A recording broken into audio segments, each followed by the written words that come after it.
مذہب ہے جو ہمیں دین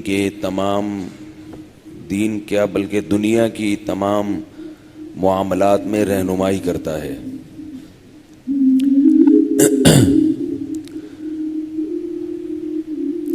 اور ساتھ ساتھ ہمیں دین پر چلانے کے لیے جو ایندھن چاہیے وہ ایندھن بھی ہمیں فراہم کرتا ہے. اس کی مثال ایسے ہے جیسے کوئی ڈاکٹر یا حکیم ہو، آپ کو دوا لکھ کر دے اور آپ یہ کہیں کہ یہ دوا مجھے موافق نہیں آتی یا یہ دوا میرے حلق سے نیچے نہیں اترتی یا یہ دوا کھانا میرے لیے مشکل ہے، تو وہ آپ کو دوا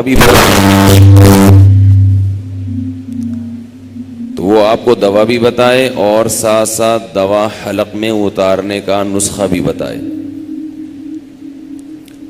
دوا بھی ہوگی اور دوا حلق میں اتارنے کا نسخہ بھی ہوگا.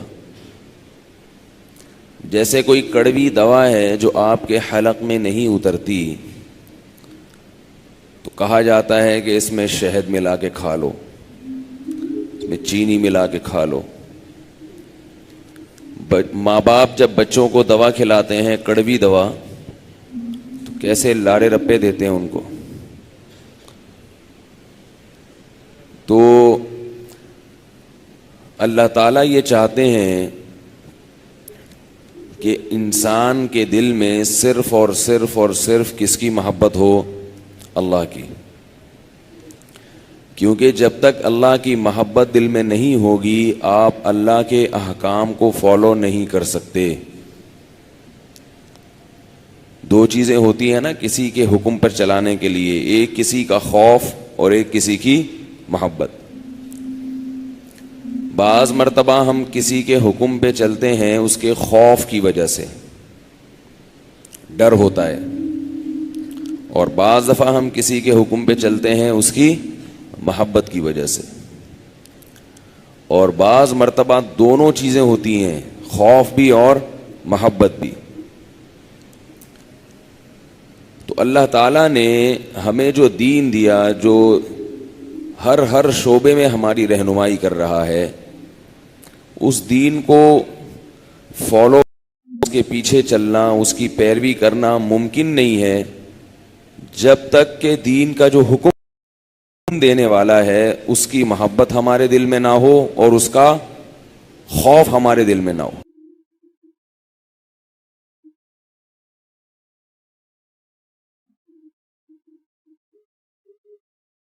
تو حکم پر تھوڑا تھوڑا چلا جاتا ہے، زیادہ ہو زیادہ چلا جاتا ہے، اگر ہو ہی نہیں تو بالکل بھی نہیں چلا جاتا، کوئی تعلق ہی نہ ہو. اس سے یہ پتہ چلتا ہے کہ اللہ کا خوف پیدا کرنا بھی ضروری ہے اور اللہ کی محبت پیدا کرنا بھی ضروری. خوف پیدا کرنا بھی ضروری اور محبت پیدا کرنا بھی ضروری. اور یہ چیزیں اختیاری ہیں، پیدا ہو جاتی ہیں اگر آپ چاہیں. اور اللہ کی محبت پیدا کرنے کا ایک بہت بڑا فائدہ اور بھی ہوتا ہے، وہ یہ کہ موت ایمان پر واقع ہوتی ہے. انسان دہریہ نہیں بنتا، ایتھیس نہیں بنتا، مذہب مخالف نہیں بنتا. قرآن مجید میں اس کی دلیل ہے. اللہ تعالیٰ کا ارشاد ہے، یا ایھا الذین آمنوا من یرتد منکم عن دینہ فسوف یأتی اللہ بقوم یحبہم ویحبونہ. اے ایمان والو، تم میں سے جو بھی اپنے دین سے پیچھے ہٹا، جو بھی اپنے دین سے پیچھے ہٹا کسی بھی وجہ سے، ایسا ماحول مل گیا کہ وہ مذہب مخالف لوگ ہیں تو اب مولوی لوگ برے لگنے لگے، داڑھی والے برے لگنے لگے، نماز پڑھنے والے برے لگنے لگے. فرمایا کسی بھی وجہ سے جو اپنے دین سے پیچھے ہٹا تو اللہ کا کچھ بھی نہیں بگاڑ سکتا. ہوگا کیا؟ فسوف یأتی اللہ بقوم، اللہ ایسی قوم کو پیدا کرے گا युहिब्बुहुम, जो अल्लाह से मोहब्बत करेंगे, व युहिब्बूनहु, युहिब्बुहुम जो कि अल्लाह उनसे मोहब्बत करेगा, व युहिब्बूनहु और वो अल्लाह से मोहब्बत करेंगे। अब आप जरा आयत का सियाक व सबाक देखें। अल्लाह फरमाते हैं कि जो दीन से पीछे हटा, बातिल नजरियात की वजह से, गुमराही की वजह से पीछे हट गया, तो अल्लाह ऐसे लोगों को पैदा करेंगे जो पीछे नहीं हटेंगे। यूं होना चाहिए था ना भाई। आज तो रमज़ान का आखिरी जुमा है ना, जुमुअतुल वदा, तो आज तो मेरा ख्याल है आपको समझाने के लिए पुलिस की ज़रूरत नहीं है, बिल्कुल ऐसा ही है ना, बगैर पुलिस के समझ में। जुम्मतुल वदा को भी अगर समझ में नहीं आ रहा, 1438 हिजरी, 1438 हिजरी का जुम्मतुल वदा है, तो आज इंशाअल्लाह बगैर पुलिस के बाद समझ में आएगी। तो अल्लाह ताला क्या फरमा रहे हैं कि जो भी दीन से पीछे हट गया तो अल्लाह ऐसी कौम पैदा करेगा जो अल्लाह से मोहब्बत करेंगे और अल्लाह उनसे मोहब्बत। तो होना ये चाहिए था कि तुम में जो भी दीन से पीछे हटा तो अल्लाह ऐसी कौम पैदा करेगा जो पीछे नहीं हटेगी। ये होना चाहिए था ना। लेकिन अल्फाज क्या हैं कि जो दीन से पीछे हट गया अल्लाह ऐसी कौम पैदा करेगा जो उससे मोहब्बत करेगी। क्या मतलब? जो मोहब्बत करने वाले लोग हैं वो पीछे नहीं हटते, और तुम जो पीछे हटे हो उसकी वजह यह है कि तुम्हारे पास दलाइल तो थे, मोहब्बत नहीं थी। अल्लाह को मानने के, इस्लाम के बरहक होने के दलाइल थे तुम्हारे पास, लेकिन इस्लाम से और अल्लाह से मोहब्बत नहीं थी। तो दलाइल की दुनिया में कोई भी किसी को बेवकूफ बना सकता है। दलाइल की दुनिया ऐसी है कि आज इसके दलाइल सुने, इसके समझ में आए, कल शैतान क्या करेगा? बरगला देगा आपको। अकल परस्त, अकल से काम लेना जरूरी है, अकल परस्ती की इजाजत नहीं है। अकल को हद से ज्यादा मुसल्लत मत करो। देखो, इंसान को अपने वालिदैन से मोहब्बत होती है, तो वालिदैन के खिलाफ जब वो किसी से कुछ सुनता है तो ये नहीं देखता कि ये सही कह रहा है या गलत। दलाइल की दुनिया में आइए हम इसका तज्जिया करते हैं। कभी ऐसा होता है आपको किसी ने कहा, आपके अब्बा को गाली दी, अल्लाह ना करे, आपके अब्बा को कहा वो चोर हैं माज़अल्लाह, या वो तो करप्ट आदमी है, वो तो यूं है और वो तो यूं है। तो अब आपने कहा भाई देखते हैं, आइए हम इन दलाइल का तज्जिया करते हैं। कभी ऐसा हुआ कि आइए ज़रा चल के बैठते हैं, आपने माज़अल्लाह मेरे अब्बा को चोर कहा, आपने मेरे वालिद साहब को करप्ट कहा, आपने कहा वो 1 नंबर के 2 नंबर हैं, 1 नंबर के 2 नंबर हैं। 2 नंबरों में भी 2 किस्में आ रही हैं ना, 1 नंबर का 2 नंबर, एक 2 नंबर का 2 नंबर, बिल्कुल 1 नंबर के 2 नंबर हैं।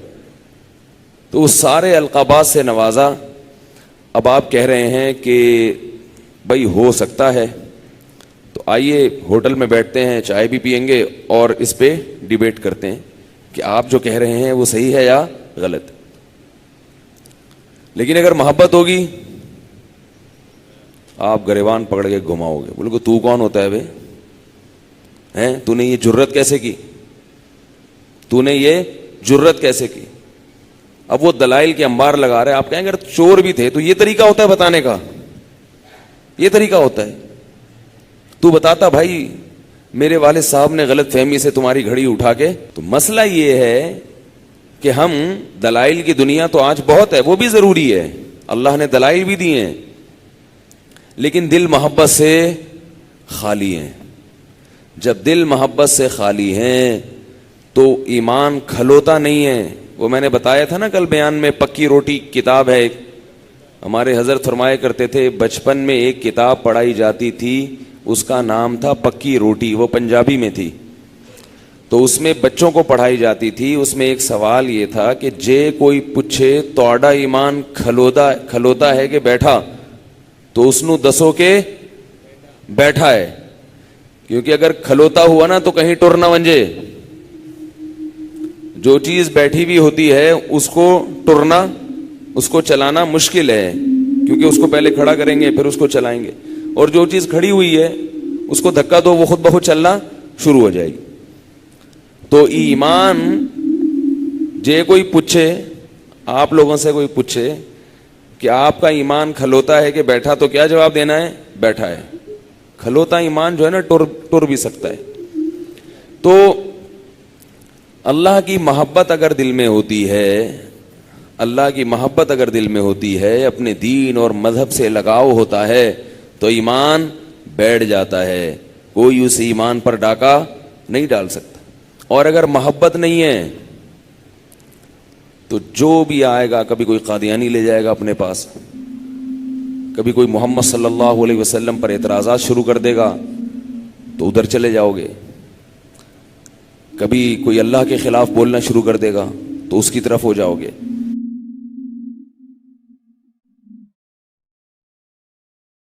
पैदा की है, उनमें एक मखलूक है ना फरिश्ते, फरिश्तों में तो अकल है, शहवत नहीं है, ख्वाहिशात नहीं है। फरिश्ते अल्लाह से मोहब्बत करते हैं, उनके पास मोहब्बत ना करने का ऑप्शन, वो बटन ही नहीं है उनके पास, क्योंकि वो इसलिए मोहब्बत करते हैं कि वो अल्लाह को पहचानते हैं, अल्लाह को पहचानते हैं, और अल्लाह के खिलाफ चलने में उनको कोई फायदा नहीं है। भाई अल्लाह ने फरिश्ते से कहा रुकू करो तो वो कर लेगा, क्योंकि उसके रुकू करने से ना उसकी कमर में दर्द हो रहा है, समझ रहे हो, ना उसके कारोबार का नुकसान हो रहा है। बोले ना भाई, ना कारोबार का नुकसान हो रहा है उसके, ना उसके बीवी बच्चे कह रहे हैं कि तुम मस्जिद में जाके बैठ गए हो, हैं भाई। फरिश्तों के ना बीवी, ना बच्चे, ना सास, ना ससुर, ना साले, कोई धमकी का खतरा भी नहीं है उनको। क्या ख्याल है भाई? कोई ये भी नहीं कि बच्चा रो रहा हो घर में, ये भी नहीं कि भूख लग रही हो, नमाज लंबी। तो इसलिए फरिश्ते क्या करते हैं? अल्लाह की इबादत, उनके दिल में अल्लाह से मोहब्बत है, उनको इबादत में मजा आता है। रोजाना 70,000 फरिश्ते बैतुल्लाह का तवाफ करते हैं, और जिसका नंबर एक दफा आया दोबारा क़यामत तक नहीं आता। इतने पैदा किए अल्लाह ने फरिश्ते।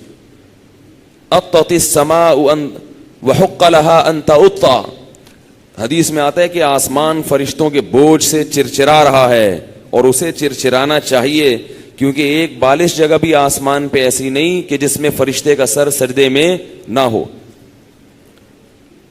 तो वो तो अल्लाह से मोहब्बत करते हैं, और फरिश्ते ईमान वालों से भी मोहब्बत करते हैं। यानी जो भी अल्लाह से मोहब्बत करेगा फरिश्ते उससे भी। उसकी वजह है कि आपको अपने महबूब के महबूब से भी मोहब्बत होती है, महबूब के दुश्मन से दुश्मनी होती है, महबूब के दोस्त से दोस्ती। तो कुरान में अल्लाह ने फरमाया कि फरिश्ते, और ख़ास तौर पे वो मुकर्रब फरिश्ते जो अल्लाह के अर्श को उठाए हुए हैं, कैसे उठाएं ये अल्लाह ही बेहतर जानते हैं, ये चीज़ें मुतशाबिहात में से हैं। जो अल्लाह के मुकर्रब फरिश्ते हैं वो ख़ास तौर पर ईमान और आमाले सालिहा करने वालों के लिए दुआएं मांगते हैं, दुआएं मांगते हैं। अल्लाह इनसे अगर कभी कोताही हो जाए तो इनको मुआफ़ कर देना, वक़ीहिमुस सय्यिआत, इनको मसाइब से मुसीबतों से बचाना।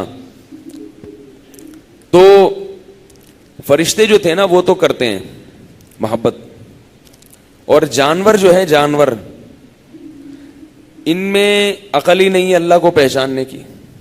ये अपने अब्बा अम्मा को नहीं पहचानते तो अल्लाह को कहां से पहचानेंगे?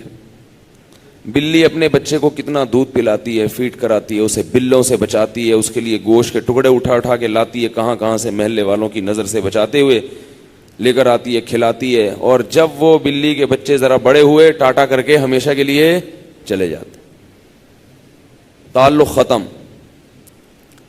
तो अल्लाह को कहां पहचानेंगे भाई? तो नहीं पहचानते। जिक्र करते हैं अल्लाह का, अल्लाह की तस्बीह करते हैं जैसे कि अल्लाह ने उनको सिखाई है, लेकिन ऐसी मारिफत, इतनी ज्यादा गहरी पहचान जो इंसान के दिल में होती है वो उनके दिल में नहीं हो सकती। तो अल्लाह ने कहा मैं ऐसी मखलूक पैदा करूंगा कि जो गौर व फिक्र करके मुझ तक पहुंचे, और उसे मुझ तक पहुंचने के लिए उसके पास रुकावटें हों। जैसे जब मोटरसाइकिल की रेसिंग होती है ना, रेसिंग होती है, एक रेसिंग तो ये, बल्कि जो ओलंपिक्स में भागते हैं, एक भागने का तरीका तो ये कि रोड साफ है, आप भागते चले जाएं, जो पहले पहुंचेगा वो जीत जाएगा। क्या ख्याल है? और एक ये होती है दरमियान में रुकावटें होती हैं कि छलांगे मार मार के जाओ, بلکہ ایک اور ریسنگ ہے جو ابھی تک ایجاد نہیں ہوئی ہے لیکن وہ ہو سکتی ہے کہ آپ بھاگ رہے ہیں اور آپ کے پیچھے کتے چھوڑے ہوئے ہیں. اس ریسنگ میں آپ نے جیتنا ہی جیتنا ہے. کیا خیال ہے؟ کیونکہ آپ یہاں بھاگنے پر کیا ہیں؟ مجبور. یہ ریسنگ میں آپ ہار ہی نہیں سکتے. تو انسان اللہ کی محبت میں دوڑ لگانے پر مجبور نہیں ہے, مجبور نہیں ہے کہ اس کے پیچھے کوئی مخلوق ہو جو بھاگ رہی ہو اور اسے اللہ کے راہ پر لے جا رہی ہو اور وہ جہاں وہ غلط کرے اس کو فوراً ٹھکائی لگ جاتی ہو. ایسا نہیں ہے. تو ہمیں حکم ہے کہ اللہ کی محبت, اللہ کو پہچانیں, اللہ کی معرفت دل میں حاصل کریں. لیکن ہمارے راہ میں رکاوٹیں بہت زیادہ ہیں. ہمارا نفس وہ ہمیں روکتا ہے, وہ ہمیں کہتا ہے چھوڑو, کیا کرنا ہے اللہ کو پہچان کر, کھانے پینے میں زندگی گزار دو, موج مستی میں زندگی گزار دو, کیا کرنا ہے اللہ کو پہچان. کس نے پیدا کیا, یہ بارشیں کون برساتا ہے, یہ سوکھا چارہ جانور کو کھلا کے دودھ کون نکالتا ہے, کیا رکھا اس بحث میں ہے بھائی, کیا رکھا اس بحث میں. مولوی لوگ کہتے ہیں نا یہ اللہ کھلا رہا ہے, اللہ, تو کیا کریں, اللہ کھلا رہا ہے تو کیا کرنا ہے بھائی, یہ سوچ کے. بھائی یہ جو خاندان تمہیں دیا یہ اللہ نے دیا, تو ٹائم ہی نہیں ہے ان چیزوں کے سوچنے کا. صبح آفس جانا ہے, وہاں باس کے تھوڑے سے مکھن لگانا ہے, اور جب وہ چلا جائے تو اس کی غیبت کرنی ہے. ٹھیک ہے نا, باس کی کیا کرنی ہے, غیبت کرنی ہے. جب وہ سامنے آئے تو اس کی تعریف کرنی ہے, جب وہ سامنے موجود نہ ہو تو سب نے مل کے اس کی غیبت کرنی ہے. غیبت بھی بتا دوں کیا کیا کرنی ہے. غیبت یہ کرنی ہے, ابھی خامخواہ کے آرڈر چلاتا رہتا ہے. ابے وہ بندہ کل کا آیا ہوا ہے, اس کو ترقی دے دی, ہم یہاں 10 سال سے گھاس کھا رہے ہیں یہاں پہ, ہماری ابھی تک تنخواہ اتنی کی اتنی ہے. یہ سب باتیں ہوتی ہیں دفتروں میں اور ہر جگہ ہی ہوتی ہیں.